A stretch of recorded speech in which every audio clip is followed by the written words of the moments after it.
Olá, meus amigos e minhas amigas. Começamos o vídeo de hoje falando de como está a percepção acerca da situação de tensão que o mundo vem vivendo. Recentemente, o recém-eleito primeiro-ministro da Polônia, Donald Tusk, deu um alerta bem forte dizendo que a Europa está entrando numa nova era pré-guerra, similar à que precedeu a Segunda Guerra Mundial. Segundo ele, os dias de paz e tranquilidade acabaram e estamos vivenciando um momento meio delicado, onde, para alguns, a guerra já não é mais uma possibilidade, mas uma realidade cruel e devastadora.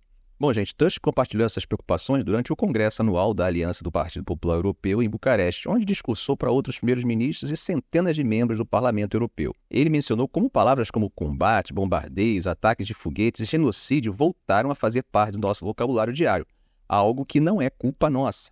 Ele também enfatizou que a Europa desejava viver e se desenvolver num mundo pós-guerra, mas agora precisa enfrentar uma escolha importante. Ou lutamos para defender nossas fronteiras, territórios, princípios e, consequentemente, nossos cidadãos e futuras gerações, ou corremos o risco de cair. Segundo ele foi enfático ainda ao dizer que não há motivo objetivo para capitular diante do mal, pois o potencial da Europa, seja econômico, financeiro, demográfico ou moral, é superior ao daqueles que nos atacam. Ele ainda disse que é importantíssimo que a Europa acredite em sua força e capacidade de defesa sem ilusões. Ninguém lutará essa batalha por nós. Ninguém lutará essa batalha por nós. Somos os principais garantidores de nossa segurança e unidade. A união e a confiança entre os europeus será fortalecida quando perceberem claramente que a união representa realmente nossa Europa, um lar seguro e acolhedor para todos. Quanto ao fato de o mundo estar extremamente tenso, ele está coberto de razão. Como demonstração dessas tensões, recentemente a República Tcheca decidiu dar uma pausa nas consultas intergovernamentais com a Eslováquia. O motivo? Há uma preocupação crescente de que a Eslováquia esteja, digamos, se afastando da linha adotada pelos países ocidentais, especialmente no que diz respeito ao apoio à Ucrânia. Vocês devem saber que a República Tcheca e a Eslováquia têm uma relação bastante especial, né?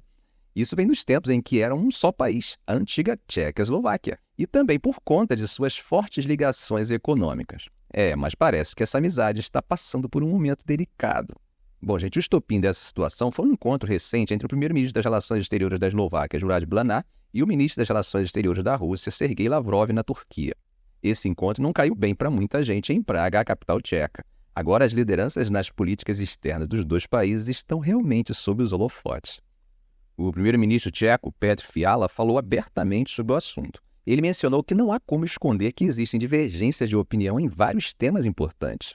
E ainda deixou claro que o encontro entre os ministros das Relações Exteriores da Eslováquia e da Rússia foi visto como problemático. E isso dá uma ideia do nível de preocupação deles com a direção que a Eslováquia estaria tomando em relação às suas políticas externas, e especialmente em um momento tão sensível para a região e para o mundo.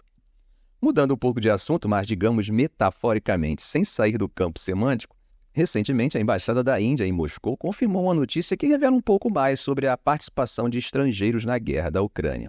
Essa notícia foi a morte de um cidadão indiano que havia sido recrutado pelo exército russo. Bom, gente, isso vem à tona dias depois de um familiar ter contado à imprensa que ele tinha sido enviado para lutar na Ucrânia. No mês passado, o Ministério das Relações Exteriores em Nova Delhi mencionou que estava trabalhando para conseguir a dispensa de cerca de 20 cidadãos indianos que estavam nas fileiras do exército russo.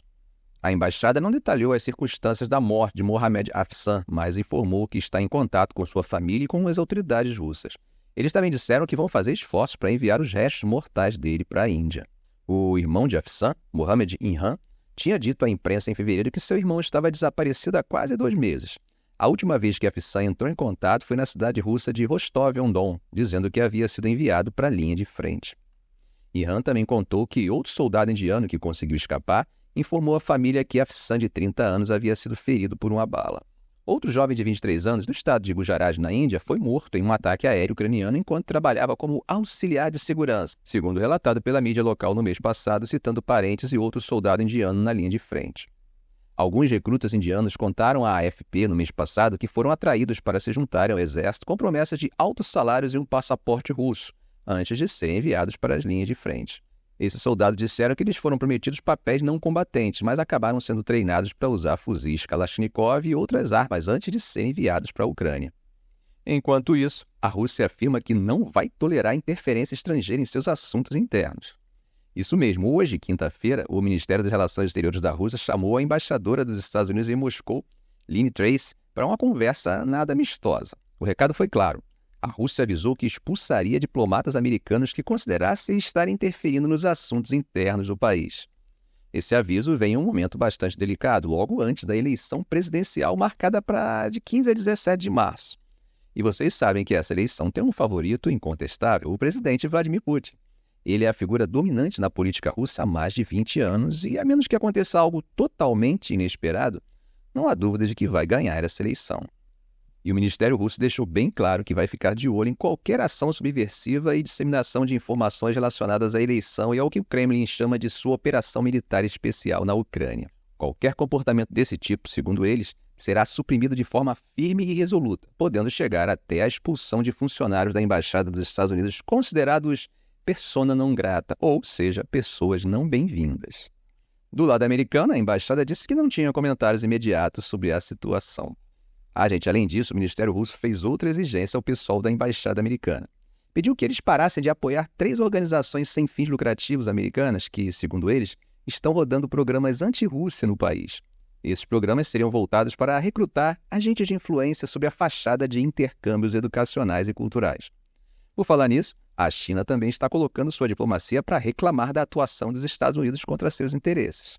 Isso mesmo, o principal diplomata da China acusou os Estados Unidos de tentar suprimir o país asiático. E olha, ele não parou por aí. Prometeu que a China vai fortalecer ainda mais suas relações com a Rússia. Isso tudo está acontecendo em um momento em que a China está batendo na tecla da importância de um mundo multipolar. Basicamente, eles querem um cenário global onde o poder não esteja concentrado apenas nas mãos de um ou de alguns poucos países. O ministro das Relações Exteriores da China, Wang Yi, colocou os pingos nos is sobre as sanções americanas a empresas chinesas e chamou-as de desconcertantes e incompreensíveis. Ele mencionou a oposição de Pequim ao unilateralismo e ao protecionismo, termos que têm aparecido com frequência nos comunicados oficiais da China. Falando nisso, Wang deixou claro que, apesar da relação com os Estados Unidos ser crítica, é com a Rússia que a China pretende aprofundar e fortalecer seus laços nos próximos meses. E parece que essa parceria já está rendendo frutos. O comércio bilateral entre China e Rússia bateu o recorde de 240 bilhões de dólares no ano passado. E isso sem mencionar que o gás natural russo está aquecendo as casas chinesas, enquanto os carros chineses estão rodando nas estradas russas. Com a guerra na Ucrânia, a Rússia aumentou bastante suas exportações de gás para a China, o que ajudou a suavizar o impacto econômico das sanções que reduziram os envios para a Europa. Além disso, a China se tornou um mercado gigante para os carros produzidos por lá, com mais de 841 mil veículos vendidos para a Rússia no ano passado. No geral, as exportações para a Rússia cresceram 54% em comparação com 2022. E não para por aí. O Wang também criticou os Estados Unidos por não cumprirem promessas e por estarem obcecados em suprimir a China. Ele enfatizou a importância do respeito mútuo, dizendo que é inaceitável que alguns países estejam na mesa enquanto outros estão no menu. Desde o encontro entre o presidente Xi Jinping da China e o presidente Joe Biden dos Estados Unidos em novembro, houve uma ligeira melhora nas relações entre os dois países. Durante esse encontro, Biden prometeu não apoiar a independência de Taiwan, uma questão super delicada, já que Taiwan é uma ilha autogovernada e que a China considera parte do seu território. E, recentemente, Taiwan elegeu Lai Ching-te do Partido Democrático Progressista a favor da soberania, como presidente, o que não agradou nada a Pequim. Voltando às declarações do ministro das Relações Exteriores da China, Wang Yi, ele aproveitou sua coletiva anual de imprensa para discutir uma série de tópicos quentes, incluindo os conflitos na Ucrânia e em Gaza e as relações da China com a Europa. Wang enfatizou bastante a ideia de um mundo multipolar, uma visão que a China defende como o oposto da hegemonia de Washington sobre os assuntos globais. Essa retórica de amizade sem limites entre China e Rússia, declarada em fevereiro de 2022, pouco antes da invasão da Ucrânia pela Rússia, é um ponto-chave. Desde a invasão, Pequim tem apoiado Moscou tanto diplomaticamente quanto economicamente, o que tem causado bastante frustração entre os líderes ocidentais. A relação China-Rússia avança seguindo a tendência da multipolaridade, disse Wang. Além disso, Wang tocou num ponto super relevante, a importância crescente do Sul global na política externa chinesa. Ele afirmou que a China foi e será um membro crucial desse grupo de países, ressaltando que o Sul global já não é mais a maioria silenciosa, mas sim uma força para a reforma da ordem internacional. As declarações foram feitas durante as 2 sessões, os encontros parlamentares e consultivos políticos anuais da China. Havia expectativa de que um novo ministro das Relações Exteriores fosse anunciado, considerando que Wang Yi vinha sendo visto como uma solução temporária desde a queda misteriosa de seu predecessor, Qin Gang. No entanto, a agenda desse ano não mencionou mudanças de pessoal. Wang também ocupa a posição de diretor da Comissão de Assuntos Externos do Partido Comunista Chinês, um cargo que detém mais poder do que o de ministro das Relações Exteriores.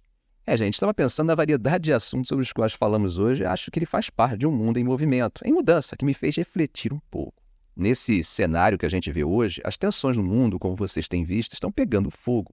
E as palavras do Donald Tusk ajudam a deixar isso bem claro.